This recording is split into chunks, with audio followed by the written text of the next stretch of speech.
எங்கள் தினசரி அப்பம்.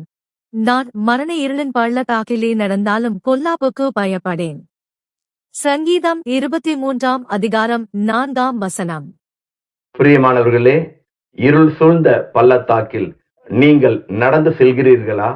எல்லா பக்கத்திலும் தீமைகள் சூழ்ந்து காணப்படுகிறதா? கலங்காதீர்கள். உங்கள் காலடிகளை தொடர்ந்து வருகிற, உங்களுக்கு துணை செய்கிற நல்ல மேய்ப்பர் ஒருவர் உண்டு. அவரே நீங்கள் ஓநாய்களுக்கும் கரடிகளுக்கும் சிங்கங்களுக்கும் ஆகாரமாய் இராதபடிக்கு அதன் வாய்களுக்கு தப்ப பண்ணுகிறவர். பிரியமானவர்களே, கர்த்தரே உங்கள் மேய்ப்பர். அவரே உங்களை தேடி சென்று விசாரித்து பராமரிக்கிறவர். உங்கள் தத்தளிப்பை உங்களை விட்டு எடுத்து போடுவார். கர்த்தரே உங்களுக்கு மேய்ப்பராக இருக்கிறபடினால் குறையில்லை, குறை ஏதுமில்லை. ஆமேன்.